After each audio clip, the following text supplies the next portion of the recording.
Hello दोस्तों, कैसे हैं आप सभी दोस्तों। एआर के प्रोजेक्ट लाइव हो चुका है और 15 दिन लगभग प्रोजेक्ट को हो गए हैं और मार्केट के अंदर बहुत ही फास्ट काम चल रहा है। लगभग 70 मिलियन से ज्यादा की प्रोजेक्ट के अंदर लिक्विडिटी हो चुकी है। तो आप भी अगर इन्वेस्टमेंट करना चाहते हैं तो ये आपके लिए राइट टाइम है। आप भी एक बार प्रोजेक्ट को सर्च कीजिए और अपना जल्दी से जल्दी स्टार्ट कीजिए। सबसे पहले डिस्क्लेमर, मैं यहाँ पर कोई फाइनेंशियल एडवाइजर नहीं हूँ। ये जो वीडियो है आपको एक एजुकेशन पर्पज के लिए बनाया गया है। हम आपको कोई भी इन्वेस्टमेंट करने की सलाह नहीं देते हैं। अगर आपको इन्वेस्टमेंट करना है, अपना पूरी तरह एनालाइज और पूरा रिसर्च करने के बाद ही इन्वेस्टमेंट करें। तो यहाँ पर हमारे को किस प्रकार से रिटर्न मिलता है, तो देखिए आप ध्यान से। यहाँ पर जो आप मिनिमम स्टेकिंग करते हैं 100 यूएसडीटी की आप एआर के कोइन स्टेकिंग कर सकते हैं। आप इससे कम भी कर सकते हैं, लेकिन आपको अगर रेफरल करना है तो मिनिमम आपका $100 का यहाँ पर इन्वेस्टमेंट होना चाहिए। यहाँ पर आप दो प्रकार से इन्वेस्टमेंट कर सकते हो, एक बॉन्ड के अंदर स्टेकिंग कर सकते हो, एक आप सिंगल स्टेकिंग कर सकते हो। बॉन्ड के अंदर आप कोई भी स्टेकिंग करते हो तो यहाँ पर आपका जो टाइमिंग पीरियड रहता है, आप 30 डेज, 90 डेज, 180 डेज, 360 डेज। अगर आप 30 डेज की स्टेकिंग करते हो तो यहाँ पर आपको 0.7% डेली का रिटर्न मिलता है और आपको 5% का एक्स्ट्रा डिस्काउंट दिया जाता है सिस्टम की तरफ से। यहीं पर अगर आप 90 डेज की स्टेकिंग करते हो तो यहाँ पर आपको 0.8% डेली का रिटर्न मिलता है और आपको ये 15% एक्स्ट्रा बोनस मिलता है। यहीं पर अगर आप 180 डेज की स्टेकिंग करते हो बॉन्ड के अंदर तो 0.9% आपको डेली का रिटर्न मिलता है और आपको 20% एक्स्ट्रा बोनस मिलता है। अगर आप 360 दिन की स्टेकिंग करते हो तो आपको 1% डेली का रिवार्ड मिलता है और आपको ये 25% एक्स्ट्रा बोनस मिलता है। तो दोस्तों, ये जो आपको 1% रिवार्ड होता है, ये सिस्टम आपको 2 बार देता है। 12-12 घंटे की जो क्लोजिंग रहती है, तो आप ये समझिए 24 आवर्स के अंदर आपको ये 2 बार रिवार्ड मिलता है। 1% आपको आ रहा है तो 0.5% एक बार आएगा, 0.5% आपको एक बार आएगा ये बॉन्ड के अंदर। स्टेकिंग रिवार्ड आपको 2 टाइम ही मिलेगा, चाहे आप बॉन्ड में लगाओ या सिंगल स्टेकिंग के अंदर लगाओ। अब दूसरा आता है सिंगल स्टेकिंग के अंदर कोई बॉन्ड नहीं रहता। बॉन्ड का ऑप्शन हमेशा ऑन नहीं रहता। जब भी बॉन्ड का ऑप्शन आता है उसी टाइम पे आप बॉन्ड के अंदर इन्वेस्टमेंट कर सकते हो। यहाँ पर अभी नेक्स्ट देखिए सिंगल स्टेकिंग के अंदर। सिंगल स्टेकिंग के अंदर क्या होता है, यहाँ पर भी अगर आप फ्लेक्सिबल के अंदर लगाना चाहते हो। फ्लेक्सिबल क्या होता है कि मैंने आज पैसा लगाया, 24 घंटे के बाद मैं कभी भी मैं चाहूँ तो अपने प्रिंसिपल को वापस निकाल सकता हूँ, उसको फ्लेक्सिबल बोलते हैं यहाँ पर। और आपने फ्लेक्सिबल में इन्वेस्टमेंट किया है तो आपको 0.6% डेली का रिटर्न मिलेगा, 0.6%। और आपने अगर टाइमिंग के अनुसार स्टेकिंग किया है, मिनिमम 30 डेज है, 30 डेज का आपने स्टेकिंग किया है तो आपको 0.7% डेली का रिटर्न मिलता है। और आपने अगर 90 डेज का स्टेकिंग किया है तो आपको 0.8% का डेली का रिटर्न मिलता है। और आपने 180 डेज का किया है तो यहीं पर सेम आपको 0.9% डेली का रिटर्न मिलता है। यहीं पर अगर आपने 360 दिन का स्टेकिंग किया है तो आपको 1% डेली का रिवार्ड मिलता है। टाइमिंग है दोस्तों, अगर आपने टाइमिंग के अनुसार स्टेकिंग कर दिया है तो उस टाइम से पहले आप अपना प्रिंसिपल विड्रॉल नहीं कर सकते हैं। तो आप ये आपने देख लेना है, आपने फ्लेक्सिबल में लगाना है या स्टेकिंग के अंदर लगाना है। ओके, अभी यहां पर एक चीज और देखिए, यहां पर जो विड्रॉल के लिए है, यहां पर अगर आप इमीडिएटली विड्रॉल करते हो तो यहां पर आपको 20% बर्निंग फीस जाएगी आपकी। जो भी आप विड्रॉल कर रहे हो उसके अंदर 20% का आपका डिडक्शन होगा, जो कि कॉइन उतने बर्न हो जाते हैं। अगर आप 10 दिन के अंदर विड्रॉल करते हो तो आपका 15 दिन का लगेगा और आपने 15% आपकी फीस लगेगी। और आप अगर 20 डेज के लिए करते हो तो आपका ये मान लिए 10% फीस लगेगी। और आप 30 डेज के लिए करते हो तो आपको 5% फीस लगेगी। और आप 60 डेज के अंदर करते हो तो आपकी कोई भी फीस नहीं लगेगी। इसका मतलब ये है, अगर आपने 10 डेज सिलेक्ट किया है तो आपका जो भी पैसा विड्रॉल हो रहा है उसके 15 इससे हो जाएंगे और डेली एक पार्ट आपको रिसीव होता रहेगा। तो 15 दिन के अंदर आपका पूरा पैसा आपके पास में आ जाएगा। ये लगाया है। ये क्यों लगाया है, ये प्रोजेक्ट को लॉन्ग टाइम रन करने के लिए, टोकन के प्राइस को कंट्रोल करने के लिए, इसलिए ये यहां पर इन्होंने कंडीशन लगाई है। क्योंकि काफी सारे प्रोजेक्ट के अंदर हमने देखा है टोकन एक का प्राइस एकदम से गिर जाता है, एकदम से बढ़ जाता है, लेकिन यहां पर ऐसा नहीं रहेगा। इन्होंने जो ये कंडीशन लगाई है इससे काफी हद तक कंट्रोल रहेगा।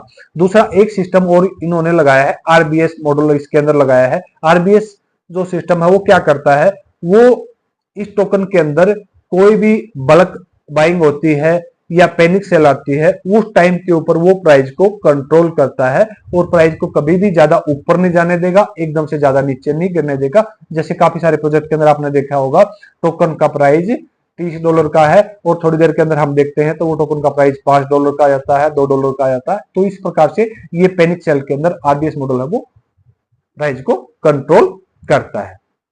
यहीं पर देखिए, अगर आप रेफरल प्रोग्राम के अंदर देखिए, आप किसी को अगर इनवाइट करते हो तो यहाँ पर आपको 3 लेवल तक मिलता है। फर्स्ट लेवल के ऊपर 10%, सेकंड लेवल के ऊपर भी 10% और थर्ड लेवल के ऊपर भी आपको 10% मिलता है। सेकंड लेवल से इनकम लेने के लिए आपके 2 डायरेक्ट होने चाहिए और थर्ड लेवल से इनकम लेने के लिए आपके 8 डायरेक्ट होने चाहिए। उसके बाद में नीचे आपको रैंक इनकम दी हुई है। रैंक इनकम के अंदर क्या है, यहां पर जो पहला रैंक है वो S1 का है। S1 का रैंक आप कब अचीव करेंगे, आपका $100 का इन्वेस्टमेंट होना चाहिए सेल्फ और आपका $5000 की आपकी मैचिंग होनी चाहिए। पावर लैग के अंदर $5000 और विकर लैग के अंदर $5000 होना चाहिए और आपके 2 डायरेक्ट होने चाहिए। यहां पर आपको क्या मिलेगा, आपकी टीम के अंदर जितनी भी आरओआई जा रही है उनकी आरओआई का आपको 5 से 10% मिलेगा। मिनिमम 5% और मैक्सिमम आपको 10% तक मिलता है। यहीं पर है S2 का। S2 के लिए आपका जो कैपिटल है वो मिनिमम $500 का होना चाहिए और आपका $20000 का आपका मैचिंग होना चाहिए। पावर लैग के अंदर 20000 और विकर लैग के अंदर 20000। पावर मतलब एक कोई भी लैग आपकी के अंदर ज्यादा बिजनेस है उसको पावर लैग बोला जाएगा और बाकी सभी लैग, बाकी जितने भी आपने डायरेक्ट किए उन सभी को मिलाकर के $20000 का बिजनेस होना चाहिए। आपके 3 डायरेक्ट होने चाहिए तो यहाँ पर आपको 10 से 20% मिलना स्टार्ट हो जाता है। वहीं पर S3 के ऊपर आपका सेल्फ $1000 का होना चाहिए, $50000 का आपका मैचिंग होना चाहिए, आपके 5 डायरेक्ट होने चाहिए। यहाँ पर आपको 15 से 30% मिलना स्टार्ट हो जाता है। इसी प्रकार से जो ये रैंक है S15 तक आपके रैंक है। जैसे जैसे आप आगे काम करते जाओगे आपका जो सेल्फ कैपिटल है वो बढ़ता चला जाएगा। लास्ट जो आपका है $15000 के ऊपर है मैक्सिमम आपका $15000 का आपका वैल्यू का स्टेकिंग होना चाहिए तो आप पूरे रैंक की इनकम ले सकते हो अगर आपका बिजनेस हो जाता है रैंक के अकॉर्डिंग। और जो आपके डायरेक्ट की कंडीशन है मैक्सिमम आपके 15 है, 15 डायरेक्ट के ऊपर आप पूरी इनकम ले सकते हो। और जो आपको लास्ट रिवार्ड मिलता है S15 के ऊपर दोस्तों बहुत ही शानदार है। 75% से लेकर 150% तक आपको रिवार्ड मिलता है। देखिए दोस्तों, आपकी टीम के अंदर जितना भी आरओआई जा रही है उसका 75 से मिनिमम 75 और मैक्सिमम 150% तक मिलेगा। तो कितना पैसा हो जाता है देखिए यहाँ पर इसी, ठीक है। ये सिस्टम है एक, इसके अंदर जो गिल्ड कंट्रीब्यूशन रिवार्ड दिया है ये क्या है, जो भी व्यक्ति S1 बनता है या S1 से ऊपर रहते हैं ये उनको मिलता है और ये डेली का जो टर्नओवर होता है उससे निकाला जाता है और ये डेली का डेली डिस्ट्रीब्यूट कर दिया जाता है। तो प्लान बहुत ही शानदार है। एक बार आप भी अपनी तरफ से पूरा रिसर्च कीजिए, एनालाइज कीजिए और आपको अच्छा लगता है और आपको स्टार्ट करना है, आप हमारे साथ स्टार्ट करना चाहते हैं तो डिस्क्रिप्शन के अंदर आपको कॉन्टेक्ट नंबर मिल जाएगा, व्हाट्सएप ग्रुप का लिंक है, ज्वाइनिंग लिंक भी मिल जाएगा, वहां पर आप संपर्क कर सकते हैं। अभी स्टार्टिंग है, 15 दिन भी प्रोजेक्ट को नहीं हुए हैं।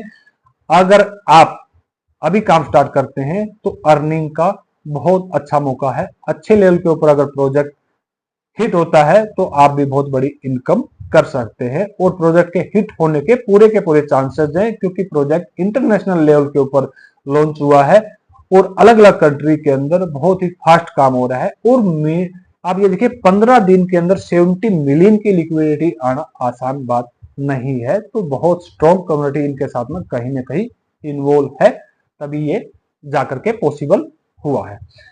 तो दोस्तों चीजें अच्छी हैं, फिर भी आप अपनी तरफ से एक बार एनालाइज कीजिए, पूरा स्टडी कीजिए, उसके बाद में ही इन्वेस्टमेंट करना, क्योंकि रिस्क ऑनलाइन के अंदर बहुत ज्यादा होता है। और कोई भी अपना ऐसा पैसा इन्वेस्टमेंट ना करे जो आप कहीं से कर्ज लेकर के, लोन लेकर के, ऐसा कुछ भी इन्वेस्टमेंट ना करें। अगर आपको इन्वेस्टमेंट करना है, अच्छा लगता है, तो आपकी जो स्पेयर मनी है उसी को इन्वेस्टमेंट करें जिसको आप खोने के लिए भी हमेशा तैयार रहते हैं, जिसके ऊपर आप रिस्क ले सकते हैं, वही पैसा इन्वेस्टमेंट करें। और दोस्तों रिस्क लेंगे तो पैसा आएगा, ये तो स्वाभाविक है, ठीक है। अगर आप डेली का 1% रिस्क रिवार्ड लेना चाहते हैं तो आपको रिस्क लोगे तभी आएगा वो।